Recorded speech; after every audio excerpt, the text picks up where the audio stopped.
ಜೀವವದು ಉಳಿಯುವುದೇ ಇದು 4ನೇ ಭಾಗ. ಇಬ್ಬರು ಮಕ್ಕಳ ಜೊತೆಗೆ ಕೈಯಲ್ಲಿ ಬಿಡುಗಾಸಿಲ್ಲದೆ ನಡುರಾತ್ರಿಯಲ್ಲಿ ಹೊರಬಂದೆ. ಕಡುಗಪ್ಪು ಆವರಿಸಿದೆ. ಜನರ ನಡೆದಾಟವೂ ಇಲ್ಲ, ಗಾಡಿಗಳ ಸದ್ದು ಇಲ್ಲ.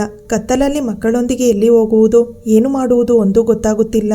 ಅಣ್ಣನಿಗೆ ತಿಳಿಸೋಣ ಅಂದರೆ ಅಮೆರಿಕಕ್ಕೆ ಹೋಗಿದ್ದಾನೆ. ಅವನನ್ನು ಸಂಪರ್ಕಿಸೋ ಮಾರ್ಗವೂ ಗೊತ್ತಾಗುತ್ತಿಲ್ಲ. ನಮ್ಮ ಮಾವನಿಗೆ ನಾನು ಮೊಬೈಲ್ ಬಳಸೋದು ಇಷ್ಟ ಇರಲಿಲ್ಲ. ಹಾಗಾಗಿ ನಾನು ಅವುಗಳ ಅಭ್ಯಾಸ ಬೆಳೆಸಿಕೊಂಡಿರಲಿಲ್ಲ. ಒಂದು ವೇಳೆ ಅದು ಇದ್ದಿದ್ರೆ ಹೇಗೋ ಅಣ್ಣನಿಗೆ ಸಂಪರ್ಕಿಸಬಹುದಿತ್ತು. ಅಕ್ಕಪಕ್ಕ ಯಾರಾದರೂ ಸಿಕ್ಕಿ ಮೊಬೈಲ್ ಕೊಟ್ರೆ ಯಾವ ನಂಬರ್ ಅವನದು ಅಂತ ಸಹ ಗೊತ್ತಿಲ್ಲ. ಅತ್ತಿಗೆ ಆಗಾಗ ಅವನ ಜೊತೆ ವಾಟ್ಸಪ್, ಫೇಸ್ಬುಕ್ ಈ ರೀತಿ ಆ್ಯಪ್ಗಳಲ್ಲಿ ಮಾತನಾಡೋಳು. ಈಗ ನಟ್ಟ ನಡು ರಸ್ತೆಯಲ್ಲಿ ಎಲ್ಲಂತ ಹೋಗಲಿ ಅಂತ ಹಾಗೆ ಭಯದೇ ಅಳುತ್ತಾ ಹೋಗುತ್ತಿರಬೇಕಾದರೆ ಮಕ್ಕಳು ಅಮ್ಮ ನಿದ್ದೆ ಅಂತ ಅಳ್ತಾ ಇದ್ವು. ಇಲ್ಲಿ ರೋಡಿನಲ್ಲಿ ಎಲ್ಲಂತ ಮಲಗಿಸಲಿ ಅನ್ನೋದು ಆಲೋಚನೆ ಆಗಿತ್ತು. ಕಡೆಗೆ ಅದೇ ದಾರಿಯಲ್ಲಿ ಒಂದು ಲಾರಿ ಅಡ್ಡ ಬಂದಿತ್ತು. ಈ ಊರಲ್ಲಿ ಇನ್ನು ಇದ್ದು ಪ್ರಯೋಜನವಿಲ್ಲ ಎಂದು ತಿಳಿದು ಲಾರಿಗೆ ಕೈ ಅಡ್ಡ ಹಾಕಿದೆ. ಆದರೆ ಲಾರಿ ನಿಲ್ಲಿಸಲೇ ಇಲ್ಲ. ಮಕ್ಕಳನ್ನು ಹೇಗೋ ಸಮಾಧಾನ ಮಾಡಿ ಸ್ವಲ್ಪ ದೂರ ಹಾಗೆ ನಡೆಯುತ್ತಾ ಹೋಗುತ್ತಿರಬೇಕಾದರೆ ಮತ್ತೊಂದು ಲಾರಿ ಬಂತು. ಜೋರಾಗಿ ಕೈ ಬೀಸಿದೆ. ಅವರು ಲಾರಿ ನಿಲ್ಲಿಸಿ, ಇವತ್ತು ರಥಮ್ಮ, ಸೂಳೆ ಸವಾಸ ಮಾಡಲ್ಲ, ಬೇರೆ ಯಾವುದಾದರೂ ಲಾರಿ ನೋಡ್ಕೋ ಅಂದರು. ನಾನು ಅಣ್ಣ ಅಣ್ಣ ನಾನು ಅಂತ ಹೆಂಗಸಲ್ಲಣ್ಣ, ದಯವಿಟ್ಟು ನನ್ನ ನಿಮ್ಮ ಲಾರಿ ಎಲ್ಲೋಗುತ್ತೋ ಆ ಊರಲ್ಲಿ ಸ್ವಲ್ಪ ನಿಲ್ಲಿಸಿ ಬಿಡಣ್ಣ, ದಯವಿಟ್ಟು ಇಲ್ಲ ಅನ್ಬೇಡಿ ಅಂತ ಕಾಲಿಗೆ ಬಿದ್ದೆ. ಆಗ ಅವರು, ನೋಡೋಕೆ ಅಯ್ಯೋ ಅನ್ನಿಸ್ತಿದೆ, 2 ಮಕ್ಕಳು ಬೇರೆ ಕೈಯಲ್ಲಿ ಇಟ್ಕೊಂಡಿದ್ಯಾ, ಸರಿ ಗಾಡಿ ಹತ್ತು, ನಾನು ಹರಿಹರ ಹೋಗ್ತಿದ್ದೀನಿ, ಅಲ್ಲೇ ಇಳ್ಕೊ ಅಂದರು. ನಾನು ಹೂ ಅಂತ ತಲೆ ಆಡಿಸಿ ಲಾರಿ ಹತ್ತಿದೆ. ಮಕ್ಕಳು ಮಡಿಲಲ್ಲಿ ತಲೆ ಇಟ್ಟು ಮಲ್ಕೊಂಡ್ರು. ನನಗೂ ಹಾಗೆ ಕಣ್ಣೆಳೆದು ಮಲಗಿಬಿಟ್ಟೆ. ಇದ್ದಕ್ಕಿದ್ದಂತೆ ಯಾರೋ ಮುಖದ ಮೇಲೆ ನೀರು ಎರಚಿದಂತಾಯಿತು. ಕಣ್ಣು ಬಿಟ್ಟು ನೋಡಿದರೆ ಲಾರಿ ಅಣ್ಣ. ಇಳ್ಕೊಳ್ಳಮ್ಮ, ಇಲ್ಲಿಂದ ಮುಂದಕ್ಕೆ ನಿನ್ನ ಕರ್ಕೊಂಡು ಹೋಗೋಕೆ ಆಗಲ್ಲ, ಓನರ್ ಬೈತಾರೆ ಅಂದರು. ನಾನು ಬೇರೆ ವಿಧಿ ಇಲ್ಲದೆ ಅಲ್ಲೇ ಇಳ್ಕೊಂಡೆ. ಸೂರ್ಯ ಅದಾಗಲೇ ತಳತಳ ಹೊಳೆಯುತ್ತಿದ್ದ. ದಿನ ಬೆಳಿಗ್ಗೆ ಎದ್ದ ಕೂಡಲೇ ಮಕ್ಕಳಿಗೆ ಹಾಲು ಬಿಸ್ಕೊತ್ ತಿಂದು ಅಭ್ಯಾಸ. ಅದರಲ್ಲೂ ಮೋನು ಅಣ್ಣನ ಮಗನಾಗಿ ಬೆಳೆದು ಹಾರ್ಲಿಕ್ಸ್ ಕುಡಿದೇ ಅಭ್ಯಾಸ. ಮೋನು ಎದ್ದವನೇ, ಅತ್ತೆ ಅಮ್ಮ ಯಾಕೆ ನನ್ನ ಹೊರಗಡೆ ತಳ್ಳಿದ್ಲು, ನಾನೇನು ಮಾಡಿದ್ದೆ, ನನಗೆ ಅಮ್ಮ ಬೇಕು ಅಂತ ಅಳೋಕೆ ಶುರು ಮಾಡಿದ. ನಾನು ಆ ಮಗುವಿಗೆ ಹೇಗೆ ಹೇಳಲಿ, ಅವಳಲ್ಲ ಕಂದ, ನಿನ್ನ ಹಡೆದವಳು ನಾನು ಅಂತ. ಆದರೂ ಮೋನು, ಅವರು ನಿನ್ನ ಅತ್ತೆ ಕಂದ, ನಾನು ನಿನ್ನಮ್ಮ. ಅತ್ತೆ ಪಾಪ ಊರಿಗೆ ಹೋಗಿದ್ದಲ್ವಾ, ಅದಕ್ಕೆ ನಿನ್ನ ಅಮ್ಮ ಅಂತ ಕರೆಯೋಕೆ ಹೇಳಿಕೊಟ್ಟಿದ್ದೆ. ಇನ್ನು ಮುಂದೆ ನಾನೇ ಅಮ್ಮ ಆಯ್ತಾ, ನನ್ನೇ ಅಮ್ಮ ಅಂತ ಕರಿಬೇಕು ಸರಿನಾ ಅಂದೆ. ಮಗು ಪಾಪ ಹ್ಞೂ ಎಂದಷ್ಟೇ ತಲೆಯಾಡಿಸಿದ. ಲಾರಿಯಿಂದ ಇಳಿದು ಅಕ್ಕಪಕ್ಕ ನೋಡಿದೆ. ಜನರ ನಡೆದಾಟವಿತ್ತು. ಮಕ್ಕಳ ಹಸಿವು ನೀಗಿಸೋದು ಹೇಗೆ ಅಂತ ಗೊತ್ತಾಗಲಿಲ್ಲ. ಅಲ್ಲಿರುವವರ ಹತ್ತಿರ ಕೇಳೋಕೆ ಮುಜುಗರ. ಕಡೆಗೆ ದಾಹವಾಗಿ ಗಂಟಲು ಮುಟ್ಟಿ ನೋಡಲು ಮಾವ ಕಟ್ಟಿದ ಕರಿಮಣಿ ಹಾಗೇ ಇತ್ತು. ಅವನೇ ಇಲ್ಲ. ಇನ್ನು ಈ ಕರಿಮಣಿ ಕತ್ತಲ್ಲಿದ್ದು ಏನು ಪ್ರಯೋಜನ ಅಂತ ಕಿತ್ತು ಅದರಲ್ಲಿದ್ದ ಚಿನ್ನ ತೆಗೆದುಕೊಂಡು ಸುತ್ತಲೂ ಕಣ್ಣಾಯಿಸಿದೆ. ಯಾವ ಚಿನ್ನದ ಅಂಗಡಿ ಕಂಡಿಲ್ಲ. ಕಡೆಗೆ ಬೇರೆ ವಿಧಿ ಇಲ್ಲದೆ ಎದುರುಗಡೆ ಅಂಗಡಿಯಲ್ಲಿ, ಅಣ್ಣ ಮಕ್ಕಳು ತುಂಬ ಹಸಿವು ಅಂತಿದ್ದಾರೆ, ದಯವಿಟ್ಟು ತಿಂಡಿ ಹಾಲು ಕೊಡ್ತೀರಾ, ನೋಡಿ ನನ್ನ ಹತ್ತಿರ ದುಡ್ಡಿಲ್ಲ, ಈ ತಾಳಿ ತುಂಡು ಇಟ್ಕೊಂಡು ಮಕ್ಕಳ ಹೊಟ್ಟೆ ತುಂಬಿಸಿ ಅಣ್ಣ, ದಯವಿಟ್ಟು ಇಲ್ಲ ಅನ್ಬೇಡಿ ಅಂತ ಬೇಡ್ಕೊಂಡೆ. ಪುಣ್ಯಾತ್ಮ ಅಂಗಡಿಯವನ ಹೊಟ್ಟೆ ಸದಾ ತಣ್ಣಗಿಡಲಿ ಆ ಪರಮಾತ್ಮ ಅಂತ ಬೇಡ್ಕೊಂಡೆ. ಯಾಕೆಂದರೆ ಅಂಗಡಿ ಅಣ್ಣ ಅದ್ಯಾವ ಜನ್ಮದಲ್ಲಿ ಏನು ಪಾಪ ಮಾಡಿದ್ವೋ, ಈ ಜನ್ಮದಲ್ಲಿ ಭಗವಂತ ನಮ್ಮನ್ನು ಗೊಡ್ಡಾಗಿ ಮಾಡಿಬಿಟ್ಟವನೇ, ನಿನ್ಗೇನು ಕಷ್ಟನೋ ಏನೋ ಈ ಗತಿ ಬಂದಿದ್ಯಾ, ನೀನೇನು ರೊಕ್ಕ ಕೊಡಬೇಡವ್ವ, ನೀನು ಹೊಟ್ಟೆಗಾಕೊಂಡು ಮಗಿಗೂ ಹೊಟ್ಟೆ ತುಂಬಿಸಿ ಇಲ್ಲಿಂದ ಹೊರಡು, ಆದರೆ ಬೇಗ ತಿನ್ನಿಸಿ ಹೋಗವ್ವ, ನನ್ನ ಹೆಂಡ್ತಿ ಮಾರಿ ಬಂದರೆ ಸಂಬಂಧ ಕಟ್ಟಿಟ್ಟಾಳು, ದುಡ್ಡು ಕೊಡದೆ ಉಂಡ್ರೆ ಅಂದರು. ನಾನು ಬೇಗ ಬೇಗ ತಿಂದು ಮಕ್ಕಳಿಗೂ ತಿನ್ನಿಸಿ ಅಲ್ಲಿಂದ ಬೀಡು ಬಿಟ್ಟೆ. ಹಾಗೆ ನಡೆದುಕೊಂಡು ಬರುತ್ತಿರಲು ಒಂದು ಗಿರುವಿ ಅಂಗಡಿ ಸಿಕ್ಕು ಅವರ ಹತ್ತಿರ ತಾಳಿಪೊಟ್ಟು ಇಟ್ಟು ಕಾಸು ತಗೊಂಡು ಹೊರಟೆ. ಎಲ್ಲಿಗೆ ಹೋಗೋದು ಅಂತ ಯೋಚನೆ ಶುರುವಾಯಿತು. ಕಣ್ಣ ಮುಂದೆ ಹುಬ್ಬಳ್ಳಿ ಬಸ್ ನಿಂತಿತ್ತು. ದೇವರ ಮೇಲೆ ಭಾರ ಹಾಕಿ ಅದೇ ಬಸ್ ಹತ್ತಿದೆ. ಸುಮಾರು 3 ತಾಸು ಪ್ರಯಾಣ. ಬಸ್ ಹುಬ್ಬಳ್ಳಿ ತಲುಪಿತು. ಮಧ್ಯಾಹ್ನ ಆಗಿತ್ತು. ಮತ್ತೆ ಮಕ್ಕಳ ಹಸಿವು. ಈ ಸಾರಿ ಯಾರೂ ಕರುಣೆ ತೋರಲಿಲ್ಲ. ಇದ್ದ ಕಾಸಲ್ಲೇ ಅಲ್ಲೇ ರೋಡ್ ಅಂಗಡಿಯಲ್ಲಿ ತಿನ್ನೋಕೆ ಕೊಡಿಸಿದೆ. ಕೈಯಲ್ಲಿದ್ದ ಬಿಡುಗಾಸು ಖಾಲಿಯಾದವು. ಅಲ್ಲೇ ಬಸ್ ನಿಲ್ದಾಣದಲ್ಲಿ ಕೂತು ಕೂತು ಸಾಕಾಯಿತು. ಜೀವ ಹೋಗಬಾರದ ಅನ್ನಿಸಿತ್ತು. ಆಲೋಚನೆಯಲ್ಲೇ ರಾತ್ರಿಯಾಗಿತ್ತು. ಮಕ್ಕಳನ್ನು ಪಕ್ಕ ಹಾಕಿಕೊಂಡು ಅದೇ ಬಸ್ ಸ್ಟಾಪಲ್ಲೇ ಒಂದು ಮೂಲೆಯಲ್ಲಿ ಮಲಗಿಬಿಟ್ಟೆ. ಒಂದು ಹೊತ್ತಿನಲ್ಲಿ ಎಚ್ಚರ ಆಯಿತು. ನೋಡಿದರೆ ಪಕ್ಕದಲ್ಲಿ ಮೋನು ಮಾತ್ರ ಇದ್ದ. ಮೀನಾ ಕಾಣುತ್ತಿರಲಿಲ್ಲ. ಮೀನಾ ಮೀನಾ ಅಂತ ಕೂಗ್ತಾ ಎಲ್ಲ ಕಡೆ ನೋಡಿದೆ. ಅವಳು ಕಾಣಿಸಲೇ ಇಲ್ಲ. ಕುಡುಕರು ವಿಚಿತ್ರವಾಗಿ ಕಿರ್ಚುತ್ತಾ ಒದರುತ್ತಾ ಬಿದ್ದಿದ್ರು. ಅಲ್ಲಲ್ಲಿ ಮೀನಾ ಮೀನಾ ಅಂತ ಕೂಗ್ತಾನೆ ಇದ್ದೆ. ಬಸ್ ಸ್ಟ್ಯಾಂಡಿಂದ ಹೊರಗೆ ಸಹ ಬಂದೆ ಮೋನು ಜೊತೆ. ಆಗ ಮೀನಾ ಕಾಣೆಯಾಗಿರುವುದು ಕಂಡು ಗಾಬರಿಯಾಯಿತು. ತಿಳಿಯದ ಊರಲ್ಲಿ ಎಲ್ಲೆಂದು ಹುಡುಕುವುದು ಅರಿಯದಾಯಿತು. ನಾನು ಅವಳನ್ನು ಹುಡುಕಲು ಬಸ್ ನಿಲ್ದಾಣದಿಂದ ಹೊರಬರುವುದರೊಳಗೆ ಸೂರ್ಯ ಮೆಲ್ಲ ಇಣುಕಿ ನೋಡಿದ್ದ. ಮೀನಾ ಮೀನಾ ಎಂದು ಕೂಗುತ್ತಲೇ ಇದ್ದೆ. ಆದರೆ ಅವಳ ಸುಳಿವು ಎಲ್ಲಿಯೂ ದೊರಕಲಿಲ್ಲ. ಆಗ ಅಲ್ಲಿಯೇ ಪೇಪರ್ ಹಾಕುತ್ತಿದ್ದ ತಾತ ಏನಾಯ್ತಮ್ಮ ಎಂದು ಕೇಳಿದರು. ಈ ರೀತಿ 5 ವರ್ಷದ ನನ್ನ ಮಗಳು ಕಾಣುತ್ತಿಲ್ಲವೆಂದೆ. ಆಗ ತಾತ, ಅಯ್ಯೋ ಈಗಷ್ಟೇ ಒಂದು ಮಗು ಅಲ್ಲಿ ತಿಪ್ಪೆಯಲ್ಲಿ ಬಿದ್ದಿದೆ ಅಂತ ಮಾತಾಡ್ತಿದ್ರು. 4-5 ಜನ ಬೇರೆ ತುಂಬಿಕೊಂಡಿದ್ದಾರೆ, ಹೋಗಿ ನೋಡಮ್ಮ ಅಂದರು. ನನಗೆ ಕರುಳು ಕಿವಿಚಿದಂತಾಯಿತು. ಒಂದು ಕಡೆ ನನ್ನ ಮಗಳಲ್ಲ ಎಂದು ಅನ್ನಿಸಿದರೆ ಮತ್ತೊಂದು ಕಡೆ ನನ್ನ ಮಗಳೇ ಇರಬೇಕೇನೋ ಎಂದೆನಿಸಿತು. ಅಲ್ಲಿಂದ ಮೋನುವನ್ನು ಎಳೆದುಕೊಂಡು ಓಡಿದೆ. ಅದಾಗಲೇ 10-6 ಜನ ನೆರೆದಿದ್ದರು. ಎಲ್ಲರೂ ಏನೇನೋ ಗುಸುಗುಟ್ಟುತ್ತಿದ್ದರು. ಎಲ್ಲರನ್ನೂ ಸರಿಸಿ ಹೋಗಿ ನೋಡಲು ಎದೆಹಾಲ ಪರಿಮಳವು ಮಾಸದ ನನ್ನ ಕಂದ ಬೆತ್ತಲೆಯಾಗಿ ರಕ್ತ ಹರಿಸಿ ಹೆಣವಾಗಿ ಕಸದಲ್ಲಿ ಕಸವಾಗಿ ಬಿದ್ದಿದ್ದಳು. ಅಯ್ಯೋ ಮೀನಾ ಎಂದು ಕಿರುಚಿ ನನ್ನ ಮಗಳ ಎತ್ತಿ ಮಡಿಲ ಮೇಲೆ ಮಲಗಿಸಿ ನೋಡಲು ಹರಕೆ ಹೊತ್ತು ಗರ್ಭಧರಿಸಿದ ಬೀಜವದು ಮೊಗ್ಗಾಗಿ ನನ್ನ ಮಡಿಲ ತುಂಬಿತ್ತು. ಹರಕೆ ತೀರಿಸುವ ಮುನ್ನವೇ ಇಂದದು ಮಣ್ಣಾಗಿತ್ತು. ಪಾಪಿ ಉದರಕ್ಕೆ ಅರ್ಥ ತಂದ ತಪ್ಪಿಗೆ, ನತದೃಷ್ಟಿಗೆ ತಾಯ್ತನವ ಕೊಟ್ಟ ಶಿಕ್ಷೆಗೆ ಕಂದಮ್ಮನ ಜೀವ ಕಾಮುಕರಿಗೆ ಬಲಿಯಾಗಿತ್ತು. ಅಯ್ಯೋ ಅಯ್ಯೋ ನೀಚರ, ಏನು ಕಂಡಿರೋ ನನ್ನ 5ರ ಮುಗ್ಧ ಮಗಳಲ್ಲಿ? ಚಪಲ ತೀರಿಸಿಕೊಳ್ಳಲು ಅಲ್ಲಿ ಏನು ಕಂಡಿರೋ? ದೇಹವು ಗಟ್ಟಿಮುಟ್ಟಾಗಿಲ್ಲ. ಮುಟ್ಟಾಗದ ಮಗುವಿನ ಮೇಲೆ ಅತ್ಯಾಚಾರವೆಸಗಿದಿರೇಕೋ? ಅಯ್ಯೋ ಶಿವನೇ, ನಾನು ಇದನ್ನು ನೋಡಿ ಯಾಕಾದರೂ ಬದುಕಿದ್ದೀನಿ? ಅಯ್ಯೋ ನೀಚರ, ನನ್ನ ಮಗುವಿನ ಮೇಲೆ ಹಲ್ಲೆ ನಡೆಸುವಾಗ ನಿಮ್ಮ ಮಗಳು ನೆನಪಾಗಲಿಲ್ಲವೇ? ನಿಮ್ಮ ತಾಯಿ ತಂಗಿ ನೆನಪಾಗಲಿಲ್ಲವೇ? ಆ ಮಗು ಆರ್ತನಾದ ನಿಮ್ಮ ಹೃದಯ ತಟ್ಟಲಿಲ್ಲವೇ? ಆ ಮಗು ಅಳು ನಿಮ್ಮ ಕಣ್ಣು ತೆರೆಸಲಿಲ್ಲವೇ? ಅಯ್ಯೋ ದೇವಾ ದೇವಾ ಎಂದು ಎದೆ ಒಡೆದುಕೊಂಡು ಅತ್ತೆ. ಆದರೆ ಆ ಅಳು ಯಾರ ಕಿವಿಗೂ ಕೇಳಲಿಲ್ಲ. ಇಲ್ಲೇ ಇದ್ದರೆ ಪೊಲೀಸಿನವರ ಕೈಗೆ ಸಿಲುಕಿ ನನ್ನ ಮಗುವಿನ ದೇಹವು ಪೂರ್ತಿ ಸಿಗುವುದಿಲ್ಲ, ಬರೀ ಹತ್ತಿಯ ಉಂಡೆಯಷ್ಟೇ ದೊರಕುವುದೆಂದು ತಿಳಿದು ಅಲ್ಲಿದ್ದವರ ಕಾಲಿಗೆಲ್ಲ ಬಿದ್ದು 50 ರೂಪಾಯಿ ಪಡೆದು ಮಗುವಿನ ಅಂತ್ಯಕ್ರಿಯೆ ಮಾಡಲು ಸ್ಮಶಾನಕ್ಕೆ ಹೋದೆ. ಮಕ್ಕಳಿಲ್ಲ ಮಕ್ಕಳಿಲ್ಲ ಬಂಜೆ ಬಂಜೆ ಎಂದು ಕರೆಸಿಕೊಂಡು ಅವಮಾನಕ್ಕೀಡಾದಾಗ ಹಲವಾರು ಕಷ್ಟಪಟ್ಟು ದೇವರ ಮೊರೆ ಹೋಗಿ ಹುಟ್ಟಿದ ನನ್ನ ಮೊದಲ ಕಂದ ಇಂದು ಕಾಮುಕರ ಕೈಗೆ ದೊರಕಿ ಬಲಿಯಾದದ್ದು ನೆನೆದು ಇನ್ನೂ ಜೀವ ಯಾಕೆ ಬದುಕಿದೆ ಎಂಬುದನ್ನರಿಯದೆ ಜಡದಂತೆ ಸ್ಮಶಾನಕ್ಕೋದೆ. ಆಗ ಮಗುವನ್ನು ಮಣ್ಣು ಮಾಡಲು ಸಹ ಕಾಸು ಕೇಳಿದರು. ಅರೆ ಪಾವು ಕೂಳಿಗೂ ಕಾಸಿಲ್ಲದಾಗ ಅಂತ್ಯಕ್ರಿಯೆಗೆ ಎಲ್ಲಿಂದ ತರಲಿ? ಸ್ಮಶಾನ ಕಾಯುವವನ ಕಾಲಿಗೆ ಬಿದ್ದು ಬೇಡಿದೆ, ಆದರೆ ಅವನು ಒಪ್ಪಲಿಲ್ಲ. ಆಗ ನನಗೆ ನೆರಳಾದವಳೆ ನಜ್ರಿಯಾ. ತುಮ್ ಚಿಂತ್ ಮತ್ ದೀದಿ, ಮೇ ಪೈಸಾ ದೇತಿ ಹೋ ಅಂದಳು. ನಾನು ಏನು ಅಂದೆ? ನೀವು ಆಲೋಚನೆ ಮಾಡಬೇಡಿ, ನಾನು ನಿಮ್ಮನ್ನು ಹುಬ್ಬಳ್ಳಿ ಬಸ್ ಸ್ಟ್ಯಾಂಡಿಂದ ನೋಡ್ತಾ ಬಂದೆ. ಈ ದರಿದ್ರ ಸಮಾಜವೇ ಹಾಗೆ. ನಮ್ಮಂಥವರು ಅವರ ಚಪಲ ತೀರಿಸಲೆಂದೇ ಇದ್ದರೂ ಅವರ ಕಣ್ಣು ಮಾತ್ರ ಹೀಗೆ ಮುಗ್ಧ ಮಕ್ಕಳ ಮೇಲೆ. ಆಮೇಲೆ ಮಾತನಾಡುವೆ. ಮೊದಲು ಈ ದರಿದ್ರ ಸಮಾಜದಲ್ಲಿ ಹುಟ್ಟಿದ ತಪ್ಪಿಗೆ ಆ ಮಗುವಿನ ಜೀವ ಬಲಿಯಾಯಿತು. ಅಂತ್ಯ ಸಂಸ್ಕಾರ ಮಾಡಿ ಮುಗಿಸಿ ಎಂದು ದುಡ್ಡು ಕೊಟ್ಟಳು. ಅವಳ ಸಹಾಯದಿಂದ ಹೇಗೋ ಮಗಳ ಕಾರ್ಯ ಮುಗಿಸಿದೆ. ಮುಂದೇನು ಎಂಬುದರ ಆಲೋಚನೆ ಮೂಡಿತು. ಅಷ್ಟರಲ್ಲಿ ಒಂದು ಕಾರ್ ಬಂದು ಅವಳು ಹೊರಟು ಹೋಗಿದ್ದಳು. ನನಗೆ ಮುಂದೇನು ಮಾಡುವುದು, ಎಲ್ಲಿ ಹೋಗುವುದು ತಿಳಿಯದೆ ಅದೇ ಸ್ಮಶಾನದಲ್ಲಿ ಕೂತು ಸುಡುತ್ತಿರುವ ಹೆಣಗಳ ನೋಡುತ್ತಾ ಜೀವನ ಇಷ್ಟೇ ಎಂದು ಆಲೋಚಿಸತೊಡಗಿದೆ. ಮೋನು, ಅಮ್ಮ ಹಸಿವು ಹಸಿವು ಎಂದು ಕಿರುಚಿ ಪ್ರಜ್ಞೆ ತಪ್ಪಿ ಬಿದ್ದ. ಅವನಿಗೆ ನೀರು ತರೋಣವೆಂದು ಅವನನ್ನು ಅಲ್ಲೇ ಬಿಟ್ಟು ಪಕ್ಕದ ಪಂಪ್ಸೆಟ್ ಕೊಳಾಯಿನಲ್ಲಿ ನೀರು ತರಲು ಹೋದೆ. ಬಾಟಲ್ ಸಹ ಇಲ್ಲದ ಕಾರಣ ಎಣವನ್ನು ಸುತ್ತಿ ಹೊಡೆದು ಹಾಕಿದ್ದ ಮಡಕೆ ಚೂರನ್ನೇ ತೆಗೆದುಕೊಂಡು ಹೋದೆ. ನೀರು ತೆಗೆದುಕೊಂಡು ಬಂದು ನೋಡುವಷ್ಟರಲ್ಲಿ ಮೋನು ಸತ್ತವರ ಹೆಣದ ಮೇಲೆ ಎರಚುತ್ತಿರುವ ಕಡಲೆಪುರಿ ಆಯ್ದು ತಿನ್ನುತ್ತಿದ್ದ. ಆ ಕ್ಷಣ ನನ್ನೆಷ್ಟು ಪಾಪಿ ಎಂದು ನನ್ನ ಮೇಲೆ ನನಗೆ ಅಸಹ್ಯ ಹುಟ್ಟಿತು. ಅಂದು ಆ ಡಾಕ್ಟರ್ ಎದುರಾಗದಿದ್ದರೆ, ಸತ್ಯ ತಿಳಿಯದೇ ಇದ್ದಿದ್ದರೆ ಅಣ್ಣನ ಮಗನಾಗಿ ರಾಜನ ಬದುಕು ಬದುಕುತ್ತಿದ್ದ.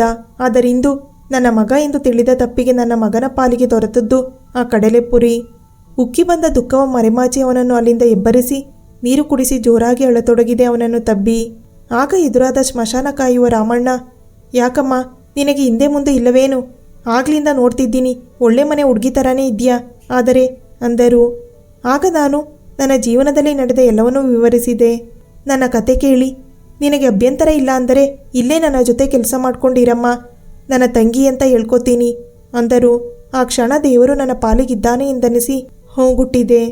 ಆಗಲಿಂದ 3 ತಿಂಗಳು ತಿನ್ನೋದಕ್ಕೆ ಏನೂ ಕೊರತೆ ಇರಲಿಲ್ಲ. ಸುಮಂಗಲಿ ಹೆಣ ಬಂದರೆ ಹೆಣದ ಮೇಲೆ ಒದಿಸಿರುವ ಸೀರೆ ನನ್ನ ಪಾಲಿಗೆ ಸಿಕ್ತಿತ್ತು. ರಾತ್ರಿ ಯಾರೂ ಇಲ್ಲದಾಗ ಅರ್ಧ ಬೆಂದಿರೋ ಹೆಣವನ್ನು ಬೆಂಕಿಗೆ ತಳ್ಳಿ ತಳ್ಳಿ ಪೂರ್ತಿ ಸುಟ್ಟು ಬೂದಿಯಾಗುವವರೆಗೂ ಕಾಯಬೇಕಿತ್ತು.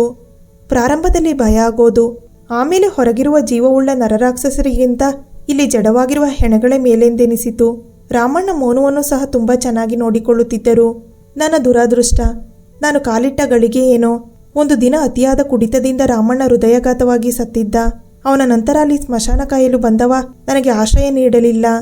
ನಾನು ಅವನ ಜೊತೆ ಹಾಸಿಗೆ ಹಂಚಿಕೊಂಡರೆ ಮಾತ್ರ ನನಗೆ ಆಶ್ರಯ ನೀಡುವುದಾಗಿ ಹೇಳಿದ. ನನಗೆ ಅದು ಅಸಹ್ಯವೆನಿಸಿತು. ಏನೂ ಮಾತನಾಡದೆ ಮೋನುವಿನ ಜೊತೆ ಅಲ್ಲಿಂದ ಹೊರಬಂದೆ. ಮಗನ ಜೊತೆಗೆ ಸ್ಮಶಾನದಲ್ಲೂ ಜಾಗ ಇಲ್ಲದಂತಾಗಿ ಹೊರಬಂದು ಬಿಟ್ಟೆ. ಈಗ ಮತ್ತೆ ಕೈಯಲ್ಲಿ ಬಿಡುಗಾಸಿಲ್ಲ. ಹೆಣದ ಮೇಲೆ ಒದಿಸಿದ್ದ ಸೀರೆಯೊಂದೇ ನನ್ನ ಪಾಲಿಗೆ ಉಳಿದಿದ್ದು. ಹೀಗೆ ಮುಂದಿನ ಹೆಜ್ಜೆ ಎಲ್ಲಿ ಹಾಕೋದು ಎಂಬ ಅರಿವೇ ಇಲ್ಲದೆ ನಡೆಯುತ್ತಾ ಹೋಗುತ್ತಿದ್ದೆ. ಮೋನು ತುಂಬ ದಾಹ ಆಗ್ತಿದೆ ಎಂದ. ಸರಿ, ಪಕ್ಕ ಯಾರದೋ ಮನೆ ಇದ್ದ ಹಾಗಿತ್ತು. ಅವನನ್ನು ಅಲ್ಲಿ ನಿಲ್ಲಲು ಹೇಳಿ ಅವನಿಗೆ ತಿನ್ನಲು ಏನಾದರೂ ಬೇಡಿ ತರೋಣವೆಂದು ಹೋದೆ. ಸಿಕ್ಕ ಮನೆಯ ಬಾಗಿಲು ಸಹ ಬಡಿದೆ. ಮನೆಯಿಂದ ಹೊರಬಂದವರು ಏನೆಂದು ಕೇಳಲು, ಅಮ್ಮ, ಈ ರೀತಿ ಕಷ್ಟ ಇದೆ. ನಿಮ್ಮ ಮನೆಯಲ್ಲಿ ಮುಸುರೆ ಪಾತ್ರೆ ಬೇಕಾದರೂ ತೊಳಿತೀನಿ, ಬಾತ್ರೂಮ್ ಬೇಕಾದರೂ ತೊಳೆದು ಕೊಡ್ತೀನಿ. ನನ್ನ ಮಗ ತುಂಬ ಹಸಿವು ಅಂತಿದ್ದಾನೆ. ಸ್ವಲ್ಪ ಏನಾದರೂ ತಿನ್ನೋಕೆ ಕೊಡಿಮ್ಮ, ದಯವಿಟ್ಟು ಬೈಬೇಡಿ. ಈಗ ಕೈಯಲ್ಲಿ ಕೆಲಸ ಇಲ್ಲದೆ ಬೇಡ್ತಿದ್ದೀನಿ. ಖಂಡಿತ ನೀವು ಕೆಲಸ ಕೊಟ್ಟರೆ ಮಾಡ್ತೀನಿ ಎಂದೆ. ಅದಕ್ಕವರು, ಅಯ್ಯೋ, ಕುಡುಕನನ್ನು ಕಟ್ಕೊಂಡು ನಾನೇ ಈ ಮನೆಯಲ್ಲಿ ಓರ್ವ ಕೆಲಸದವಳ ಹಾಗೆ ಇದ್ದೀನಿ. ಇಂತಹದರಲ್ಲಿ ನಿನ್ನ ಹೆಂಗಮ್ಮ ಸೇರಿಸೋದು? ಸಂಬಳ ಎಲ್ಲಿಂದ ತರಲಿ? ಬೇಕಾದರೆ ಅನ್ನ ಕೊಡ್ತೀನಿ, ತೆಗೆದುಕೊಂಡು ಹೋಗು ಅಂದರು. ಸರಿ ಅಂತ ಕೃತಜ್ಞತೆ ತಿಳಿಸಿ ಅನ್ನ ತೆಗೆದುಕೊಂಡು ತಿರುಗಿ ನೋಡುವಷ್ಟರಲ್ಲಿ ಅಮ್ಮ ಅಂತ ಕಿರುಚಿದ ಹಾಗಾಯಿತು. ನೋಡಿದರೆ ಅಲ್ಲಿ ಯಾವುದೋ ಮಗು ಚೆಂಡೆಸೆದು ಆಸೆಯಿಂದ ಅದನ್ನು ಎತ್ತಲು ಹೋದ. ನನ್ನ ಮಗನ ಮೇಲೆ ಅದು ಯಾವುದೋ ಕಾರು ಗುದ್ದಿ ನಿಲ್ಲಿಸದೆ ಹರಿದು ಹೋಗಿತ್ತು. ಅಯ್ಯೋ ಮೋನು ಎಂದು ಕಿರುಚುತ್ತಾ ಓಡಿದೆ. ಯಾರೊಬ್ಬರೂ ಸಹಾಯಕ್ಕೆ ಬಂದಿಲ್ಲ. ರಕ್ತ ಹರಿಯುತ್ತಿರುವ ಮಗನನ್ನು ಹೊತ್ತು ನಡೆದುಕೊಂಡೇ ಆಸ್ಪತ್ರೆಗೆ ಓಡಿದೆ. ಸರ್ಕಾರಿ ಆಸ್ಪತ್ರೆಯಲ್ಲಿ ಪ್ರಾಥಮಿಕ ಚಿಕಿತ್ಸೆ ಮಾತ್ರ ನೀಡಿ ಅವನಿಗೆ ತಲೆಗೆ ಬಲವಾದ ಪೆಟ್ಟು ಬಿದ್ದ ಕಾರಣ ಈ ಕೂಡಲೇ ಆಪರೇಷನ್ ಮಾಡಲೇಬೇಕು, ಇಲ್ಲ ಅಂದರೆ ಮಗು ಉಳಿಯೋಲ್ಲ ಅಂದರು. ನನಗೇನು ಮಾಡೋದು ಒಂದು ತಿಳಿಯುತ್ತಿಲ್ಲ. ಈಗಾಗಲೇ ಇದ್ದೊಬ್ಬ ಮಗಳು ಕಾಮುಕ ರಾಕ್ಷಸರ ಕೈಗೆ ಸಿಲುಕಿ ಮಣ್ಣಲ್ಲಿ ಮಣ್ಣಾಗಿ ಹೋಗಿದ್ದಳು. ಆ ಗಾಯವೇ ಒಣಗದೆ ರಣವಾಗಿ ಕಾಡುತ್ತಿರುವಾಗ ಈಗ ಇದ್ದೊಬ್ಬ ಮಗನು ಅಪಘಾತಕ್ಕೆ ತುತ್ತಾದ. ಅಯ್ಯೋ ದೇವರೇ, ನಾನೇನು ಪಾಪ ಮಾಡಿದ್ದೆ ಅಂತ ಇಷ್ಟು ಕಷ್ಟ ಕೊಡ್ತಿದ್ದೀಯಾ? ಮಕ್ಕಳ ಜೀವ ತಗೊಳ್ಳೋ ಬದಲು ನನ್ನ ಜೀವ ಆದರೂ ತಗೋಬಾರದೆ? ಈಗ ಖಾಸಗಿ ಆಸ್ಪತ್ರೆಗೆ ಹೇಗೆ ಹೋಗಲಿ? ಅವರು ಕೇಳೋ ಅಷ್ಟು ಹಣ ಹೇಗೆ ತರಲಿ? ಅಯ್ಯೋ ಅಯ್ಯೋ ಎಂದು ತಲೆ ಹೊಡ್ಕೊಂಡು ಅಳ್ತಿದ್ದೆ. ಆಗ ನನ್ನ ಮುಂದೆ ಒಂದು ಆಂಬ್ಯುಲೆನ್ಸ್ ಬಂದು ನಿಲ್ಲಿತು. ಮಗುವನ್ನು ಪೋರ್ಟಿಸ್ ಆಸ್ಪತ್ರೆಗೆ ರವಾನಿಸಿದರು. ಆಗ ಯಾರು ಏನು ಒಂದೂ ಗೊತ್ತಾಗದೆ ಗೊಂದಲದಲ್ಲಿ ಇರಲು ಕಣ್ಣೆದುರು ಬಂದವಳೆ ನಜ್ರಿಯಾ. ದೀದಿ, आप चिंत मत बचको कुछ नहीं, ಹೋಗ್ ಹಮ್ ಹೋನಾ आप पैस की फिकर मत करो ಅಂದಳು. ನನಗೆ ಆ ಕ್ಷಣ ಅವಳ ಕಾಲಿಗೆ ಬಿದ್ದು ಕೃತಜ್ಞತೆ ತಿಳಿಸುವಾಗ ಅವಳು, ದೀದಿ, ಸದ್ಯಕ್ಕೆ ನನ್ನ ಹತ್ತಿರ ಆಸ್ಪತ್ರೆಗೆ ಕಟ್ಟೋಕೆ ದುಡ್ಡಿಲ್ಲ. ನೀವು ಒಪ್ಪೋದಾದರೆ ದುಡ್ಡು ಬರೋ ಮಾರ್ಗ ಹೇಳಬಲ್ಲೆ. ಈಗ ನನ್ನ ಹತ್ತಿರ ಇರೋದು 30,000 ಅಷ್ಟೇ. ಆದರೆ ಇನ್ನೂ 80,000 ಬೇಕೇ ಬೇಕು ಅಂತಿದ್ದಾರೆ ಆಪರೇಷನ್ ಮಾಡಲು. ನಾನು ಒಂದು ಕಡೆ ದಿನಪೂರ್ತಿ ಹೋದರೆ ನನಗೆ 30,000 ಬರುತ್ತೆ. ಹಾಗೆ ನೀವು ಅಂದಳು.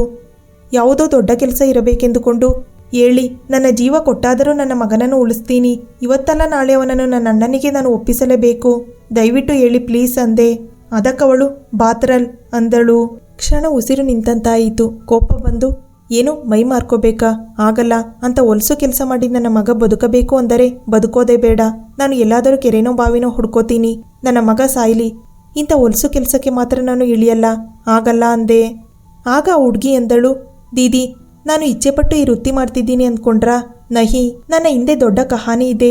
ಈಗ ಅದು ಹೇಳೋಕೆ ಸಮಯ ಅಲ್ಲ. ಮೊದಲು ನಿನ್ನ ಮಗನ ಉಳಿಸು, ಆಮೇಲೆ ಉಳಿದಿದ್ದು ಮಾತನಾಡೋಣ ಅಂದಳು. ಅಷ್ಟರಲ್ಲಿ ಡಾಕ್ಟರ್ ಈ ಕೂಡಲೇ ಬಿಲ್ ಪೇ ಮಾಡಿಲ್ಲ ಅಂದರೆ ಮಗನ ಆಪರೇಷನ್ ಮಾಡಲ್ಲ ಅಂದರು. ಆಗ ನನಗೆ ಅಣ್ಣ ಕಣ್ಣ ಮುಂದೆ ಬಂದ. ಈಗಾಗಲೇ ಅವನು ಸ್ಮಿತಳನ್ನು ತುಂಬ ಪ್ರೀತಿಸಿ ಅವಳಿಗೆ ಮಕ್ಕಳಾಗದ ವಿಷಯ ತಿಳಿದು ಅರ್ಧಂಬರ್ಧ ಹೆಣವಾಗಿ ಬದುಕುತ್ತಿದ್ದ. ಇದೀಗ ಅವನ ಜೀವನದಲ್ಲಿ ಸ್ವಲ್ಪ ಮಟ್ಟಿಗೆ ಸಂತೋಷದ ಹೊನಲು ತುಂಬಿದವನು ಮೋನು ಮಾತ್ರ. ಈಗ ಅವನು ಸತ್ತರೆ ಅಣ್ಣನಿಗೆ ವಾರಸಿ ಇಲ್ಲದ ಹಾಗೆ ಆಗುತ್ತೆ. ಹಾಗಾಗಬಾರದು ಎಂದೆನೆಸಿ ಅವಳು ಹೇಳಿದ್ದಕ್ಕೆ ಒಪ್ಪಿದೆ. ನಜ್ರಿಯ ಯಾವುದೋ ವಿಳಾಸ ಕೊಟ್ಟು, ದೀದಿ, ಇಲ್ಲಿಗೆ ನಾನು ಹೋಗಬೇಕಿತ್ತು. ಅವರು ದೊಡ್ಡ ಶ್ರೀಮಂತರು. ನೀವು ನಿಮ್ಮ ಕಷ್ಟ ಹೇಳ್ಕೊಳ್ಳಿ, ಸ್ವಲ್ಪ ಹೆಚ್ಚಿಗೆ ಕೊಡಬಹುದು. ನಾನು ಸಂಜೆ ಇದೇ ಟೈಮ್ಗೆ ಸಿಗ್ತೀನಿ. ಮೊದಲು ಕಷ್ಟ ಆಗುತ್ತೆ, ಆಮೇಲೆ ಸರಿ ಹೋಗುತ್ತೆ. ಈಗ ಈ 30,000 ಕೊಟ್ಟು ಬರ್ತೀನಿ ಅಂತ ಹೋದಳು. ಅವಳೇನೋ ದುಡ್ಡು ಕಟ್ಟಿ, ನಾನು ಬರುವೆ ಅಕ್ಕ, ಈ ವಿಳಾಸಕ್ಕೆ ನೀವು ಹೋಗಿ ಧೈರ್ಯ ತಗೊಳ್ಳಿ ಅಂದು ಬಿಟ್ಟು ಹೊರಟು ಹೋದಳು. ಆದರೆ ನಾನು ಹೇಗೆ ಹೋಗಲಿ? ನನ್ನಿಂದ ಆಗುತ್ತಾ ಅನ್ನೋ ಯೋಚನೆ ಬಂತು. ಆದರೂ ಮಗನ ಜೀವ ಉಳಿಸಬೇಕೆಂದು ಅಲ್ಲಿಂದ ಹೊರಟೆ. ಆಸ್ಪತ್ರೆಯಲ್ಲಿ ನರ್ಸ್ ನಾವು ನೋಡಿಕೊಳ್ಳುತ್ತೇವೆ ಎಂದು ಹೇಳಿದರು. ನಜ್ರಿಯೇ ಹೇಳಿದ ವಿಳಾಸಕ್ಕೋದೆ. ಭಯ ಪ್ರಾರಂಭವಾಯಿತು. ಒಳಗೆ ಹೋಗೋದೋ ಬೇಡವೋ ಅನ್ನೋ ಗೊಂದಲ ಮೂಡಿತು. ಆಗ ಮೈ ಮಾರಿಕೊಳ್ಳುವುದು ತಪ್ಪೆಂದು ಅನ್ನಿಸಿತು. ತಲೆಗೆ ಸೆರಗು ಹೊದ್ದು ಅಲ್ಲಿಂದ ಹೊರಡಲು ಸಿದ್ಧವಾದೆ. ಆಗ ಒಂದು ಕಡೆ ನನ್ನಣ್ಣ ರಾಧಾ, ಮೋನು ಹುಷಾರಂದಂಗಿತ್ತು. ಮತ್ತೊಂದೆಡೆ ಮೋನು, ಅಮ್ಮ ನನ್ನ ಉಳಿಸ್ಕೋ ಅಮ್ಮ ಎಂದಂಗಿತ್ತು. ಕ್ಷಣ ಮಾತ್ರದಲ್ಲಿ ತಲೆಗೆ ಪೆಟ್ಟು ಬಿದ್ದು ಜೀವ ಉಳಿಸಿಕೊಳ್ಳಲು ಒದ್ದಾಡುತ್ತಿರುವ ನನ್ನ ಮಗ. ಆ ಬ್ಯಾಂಡೇಜ್ ಕಟ್ಟಿದ ತಲೆ ಕಂಡಿತು. ಮಗನ ಜೀವದ ಮುಂದೆ ನನ್ನ ಶೀಲ ಮುಖ್ಯವಲ್ಲ ಎಂದು ಆಲೋಚಿಸಿ ಧೈರ್ಯ ತಂದುಕೊಂಡು ಒಳನಡೆದೆ. ಕತ್ತಲು ತುಂಬಿದ ಕೋಣೆ. ನಾನು ಒಳಗೆ ಹೋಗುತ್ತಿದ್ದ ಹಾಗೆ ಯಾರೋ, ಯಾಕಿಷ್ಟು ತಡ? ನಾವೇನು ಬಿಟ್ಟಿ ಮಲಗ್ತೀವ? ಕೇಳಿದಷ್ಟು ದುಡ್ಡು ಕೊಡ್ತೀವಿ ತಾನೆ ಅಂದರು. ನನಗೇನು ಮಾತನಾಡಬೇಕೋ ಗೊತ್ತಾಗಿಲ್ಲ. ಸರ್ ಅದು ಅಂದೆ. ಅದಕ್ಕವರು, ಓ ಹೊಸ ಮಾಲ್ ಅನ್ಸುತ್ತೆ, ಅನುಭವ ಇಲ್ವೇನೋ ಅಂದರು. ನಾನು, ಹೌದು ಸರ್, ನಾನು ಈ ಕಸುಬಿಗೆ ಹೊಸಬಳು, ನಿರಂತರವಾಗಿ ಇದರಲ್ಲಿ ಇರಲ್ಲ. ನನ್ನ ಎಂದು ಮಾತನಾಡಲು ಮುಂದಾದಾಗ ನಿಮ್ಮ ರಾಮಾಯಣ ಕೇಳೋಕೆ ನಾನು ಬಂದಿಲ್ಲ. ನನಗೆ ಬೇಕಾಗಿರೋದು ಸುಖ. ಬಾ, ಬೇಗ ಟೈಮ್ ವೇಸ್ಟ್ ಮಾಡಬೇಡ ಅಂತ ಹೇಳ್ಕೊಂಡು ಸೀರೆ ಸೆರಗು ಎಳೆದ. ನಾನು ಅಳುತ್ತಾ ಬೇಡ ಎಂದು ಚೀರಿ ದೂರ ಸರಿದೆ. ಆಗವನು, ತತ್, ಇದನ್ನು ಈ ಕಸುಬಿಗೆ ಬರೋಕೆ ಮುಂಚೆ ಆಲೋಚನೆ ಮಾಡಬೇಕಿತ್ತು, ಬಂದ ಮೇಲಲ್ಲ. ಇಷ್ಟೇ ಇಲ್ಲ ಅಂದರೆ ಎದ್ದು ಹೋಗಮ್ಮ, ಮತ್ತೆ ಮೂಡ್ ಆಫ್ ಅಂತ ಬೈದ. ನನಗೆ ಮತ್ತೆ ಮೋನು ಅಮ್ಮ ಅಂದ ಹಂಗಾಯಿತು. ಈಗ ಬೇರೆ ದಾರಿ ಇಲ್ಲದೆ ನಾನೇ ಅವರ ಕಾಲಿಗೆ ಬಿದ್ದು ಕ್ಷಮೆ ಕೇಳಿ ಅವರು ಹೇಳಿದ ಹಾಗೆ ಮಾಡುತ್ತೇನೆ ಎಂದು ಹೇಳಿದೆ. ನನಗೆ ಅಷ್ಟಾಗಿ ರೊಮ್ಯಾನ್ಸ್ ಮಾಡಲು ಬರದಿದ್ದರೂ ಅವನ ಕರೆಗೆ ಹೂಗುಟ್ಟಿದೆ. ಆ ಕ್ಷಣ ನನ್ನ ಮಗ ಮಾತ್ರ ನನ್ನ ಆಲೋಚನೆಯಲ್ಲಿದ್ದ. ಅವನು ನನ್ನ ಒಂದೊಂದೇ ವಸ್ತ್ರವ ಕಳಚುತ್ತಾ ನನ್ನ ಪತಿವ್ರತ ಧರ್ಮ ನಾಶವಾಗುತ್ತಾ ಬಂತು. ಕ್ಷಣ ನನ್ನ ಮೇಲೆ ನನಗೆ ಅಸಹ್ಯ ಮೂಡಿದರೂ ನಜ್ರಿಯ ಹೇಳಿದ ಮಾತು ನೆನಪಿಗೆ ಬಂತು. ದೀದಿ, ಅವನು ನಿನ್ನ ಅನುಭವಿಸಿ ಎದ್ದು ಹೋಗುವವರೆಗೂ ನೀನು ಸತ್ತ ಹೆಣ ಅಂದುಕೋ, ಅದಕ್ಕೂ ಭಾವನೆ ಇಲ್ಲ. ಈ ಸಂದರ್ಭ ನಮಗೆ ಭಾವನೆ ಇದ್ದು ಪ್ರಯೋಜನವಿಲ್ಲ ಅಂದಿದ್ದಳು. ಅದು ನೆನಪಿಗೆ ಬಂದು ಹಾಗೆಯೇ ಭಾವಿಸಿಕೊಂಡೆ. ಅವನು ಎದೆಗಳ ಇಸುಕಲು ರಕ್ಕಸನ ಕೈಗೆ ಸಿಲುಕಿದಂತಿತ್ತು. ಅವನು ಕುಡಿದ ಬಾಯಿಂದ ಮುತ್ತಿಡಲು ಉಸಿರು ಬಿಗಿಡಿದು ಸಾಯಬಾರದೆ ಎಂದೆನಿಸಿತು. ಅವನ ಒಂದೊಂದು ಸ್ಪರ್ಶವು ಮೈಮೇಲೆ ಕಂಬಳಿ ಹುಳ ಹರಿದಾಡಿದಂತಾಗಿತ್ತು. ಆದರೆ ಮಗುವ ಉಳಿಸಲು ಸದ್ಯಕ್ಕೆ ಬೇರೆ ವಿಧಿಯಿರಲಿಲ್ಲ. ಅದೆಷ್ಟೋ ಗಂಟೆಗಳ ಕಾಲ ಅವನೊಂದಿಗೆ ಸಂಭೋಗದಲ್ಲಿ ತೊಡಗಿದ್ದಾಯಿತು. ಅವನಿಗೋ ಸುಖಾನುಭವ, ನನಗೋ ಕಣ್ಣೀರ ಕೋಡಿಯೇ ಹರಿದಿತ್ತು. ಅವನೋ ಬೆವರ ಹನಿ ಇರಬೇಕೆಂದು ಸುಮ್ಮನಾಗಿದ್ದ. ತಾಳಿ ಕಟ್ಟಿದ ಪತಿ ಒಪ್ಪಿಗೆ ಇಲ್ಲದೆ ಮುಟ್ಟಿದಾಗಲೇ ಅತ್ಯಾಚಾರಕ್ಕೆ ಹೋಲಿಸುವ ಈ ಸಮಾಜದಲ್ಲಿ ಭಾವನೆ ಇಲ್ಲದಿದ್ದರೂ ಬಂದವರೊಂದಿಗೆ ಹೆಂಡತಿಯಾಗಿರುವುದು ಎಷ್ಟು ಕಷ್ಟ ಎಂದು ಮೊದಲ ಅನುಭವದಲ್ಲೇ ಮನವರಿಕೆ ಆಗೋಗಿತ್ತು. ನನ್ನನ್ನು ತೃಪ್ತಿಯಾಗಿ ಅನುಭವಿಸಿ, ಎಷ್ಟು ಹಣ ಬೇಕು ಕೇಳು, ಆದರೂ ಮಿಸ್, ಇಷ್ಟು ದಿನದ ಐಟಮ್ಗಳಲ್ಲಿ ಬೆಸ್ಟ್ ಸುಖ ಕೊಟ್ಟಿದ್ದು ನೀನೇ ನೋಡು ಅಂದ. ಆಗ ನಾನು, ಸರ್, ನನ್ನ ಮಗ ಸಾವು ಬದುಕಿನ ನಡುವೆ ಹೋರಾಡ್ತಿದ್ದಾನೆ. ಆಪರೇಷನ್ ಮಾಡಲು ಇನ್ನೂ 50,000 ಬೇಕಾಗಿದೆ. ದಯವಿಟ್ಟು ಸಹಾಯ ಮಾಡಿ ಸರ್. ಬೇಕಿದ್ರೆ ನನ್ನ ಮತ್ತಷ್ಟು ಸಮಯ ಅನುಭವಿಸಿಕೊಳ್ಳಿ, ಆದರೆ ಹಣ ಮಾತ್ರ ಇಲ್ಲ ಅನ್ಬೇಡಿ ಸರ್ ಎಂದು ಬೇಡಿದೆ. ಆಗವನು, ಓ, ಐ ಕ್ಲಾಸ್ ಐಟಮ್ ನೀವು. ಸರಿ, ನನಗೂ ಅಯ್ಯೋ ಅನ್ನಿಸ್ತಿದೆ. ಮಗು ಜೀವ ಬೇರೆ ಉಳ್ಸೋಕೆ ಅಂತಿದ್ಯಾ, ಸರಿ ತಗೋ ಎಂದು 80,000 ಕೊಟ್ಟ. ನಾನು ಸರಿ ಎಂದು ನೋಡಲು, ಅದ್ಯಾರ ಶಾಪನೋ, ನನಗೆ ಮಕ್ಕಳಿಲ್ಲ, ನನ್ನ ಹೆಂಡತಿಗೆ ಮಕ್ಕಳಾಗೋ ಯೋಗ್ಯತೆ ಇಲ್ಲ. ಮಗು ಜೀವ ಬೇರೆ ಅಂತಿದ್ಯಾ, ಅದಕ್ಕೆ ಖರ್ಚಿಗೆ ಆಗುತ್ತೆ, ಇಟ್ಕೋ. ಮತ್ತೆ ನಾನು ಕರೆದಾಗ ಬಾ, ನಂಬರ್ ಇದೆಯಾ ಅಂದ. ಅದಕ್ಕೆ ನಾನು, ಇಲ್ಲ ಸರ್, ನನಗೆ ದಿಕ್ಕು ದಸೆ ನಂಬರ್ ಯಾವುದೂ ಸದ್ಯಕ್ಕಿಲ್ಲ ಅಂದೆ. ಆಗವನು ಸರಿ ಎಂದು ಹೊರಟು ಹೋದ. ಆ ಗಂಗೆಯಲ್ಲಿ ಮುಳುಗಿ ಬಂದರೆ ಯಾವ ಪಾಪಿ ಮೈಗೆ ಅಂಟಿರುವ ಕೊಳಕು ಹೋಗೋದೇನೋ ಎಂದೆಂದುಕೊಂಡು ಸ್ನಾನ ಮಾಡಲು ಹೋದೆ.